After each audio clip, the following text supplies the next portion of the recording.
Pourquoi vous ne devez jamais plus retenir un paix?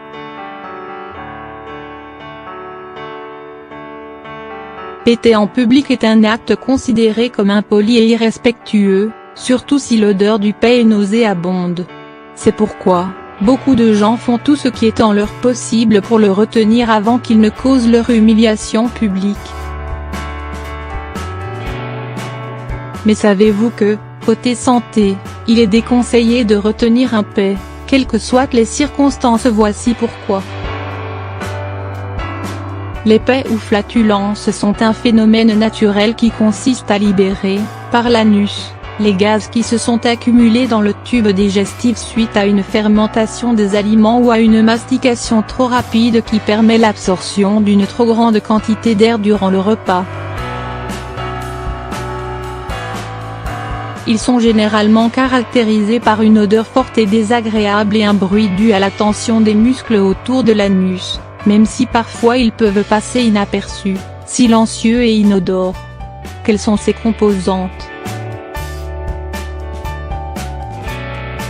Qui ne s'est-il pas demandé, au moins, une fois, d'où vient cette odeur nauséabonde des paix? En fait, les flatulences sont composées des gaz suivants: le nitrogène, 50, le dioxyde de carbone, environ 10, l'oxygène, 3, le méthane, un gaz inflammable, près de 10, et l'hydrogène, également inflammable, 21. L'odeur désagréable de cette combinaison vient des composés sulfurés présents dans certains gaz, notamment le sulfure de diméthyle, libéré lors de la cuisson de certains légumes comme le maïs ou la betterave, le méthanéthiol, une odeur comparable à celle des légumes crucifères tels que le chou ou le brocoli, le sulfure d'hydrogène, odeur de sucre pourri. Péter est-il bon ou mauvais pour la santé?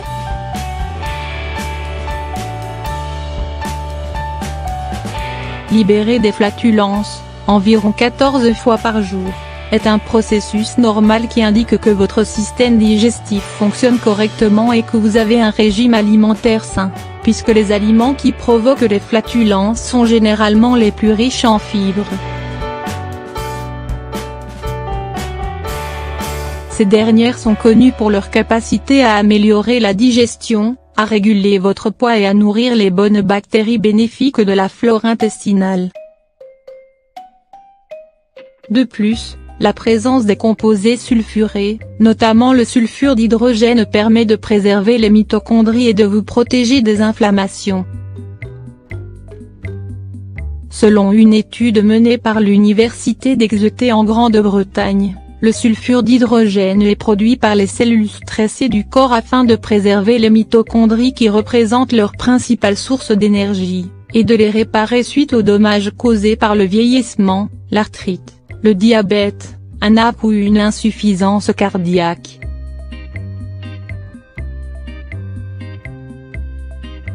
Cependant, si vous souffrez de flatulences excessives ou involontaires, ceci peut être dû à plusieurs raisons telles que un régime alimentaire riche en viande rouge, charcuterie, etc.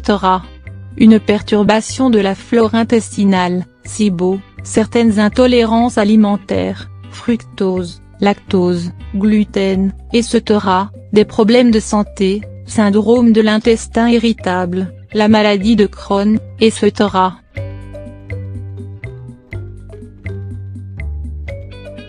De plus, si vous remarquez que ces flatulences excessives s'accompagnent des symptômes suivants, il est vivement recommandé de consulter un avis médical. Présence de sang dans les selles ou les urines, des changements brusques dans votre température corporelle, poids ou cycle menstruel, obstruction ou relâchement des intestins, éruption cutanée, plaies ou urticaire, fatigue ou faiblesse, symptômes d'allergie larmoyants, irritation de la gorge, etc.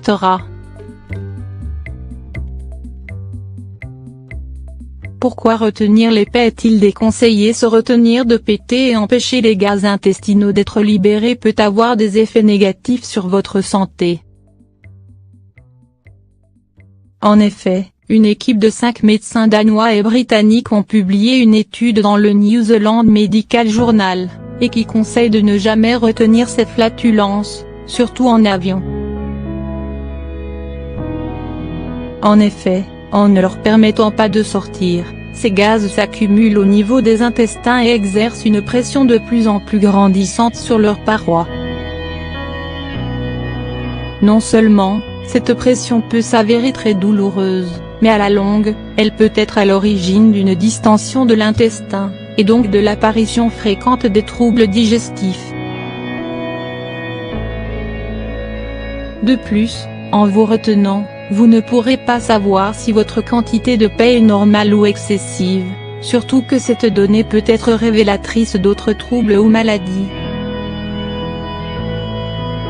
Pour terminer, si vous désirez que votre paix soit étouffée et que son odeur soit un peu atténuée, évitez de le faire quand vous êtes assis sur un fauteuil en cuir, mais ne vous gênez pas quand c'est un siège ou un canapé enveloppé de tissu. Une étude a même démontré qu'un tissu tendu sur une mousse absorbait jusqu'à 50% de l'odeur du paix. Veillez, toutefois, de vous éloigner si vous avez du monde autour de vous pour éviter de les incommoder.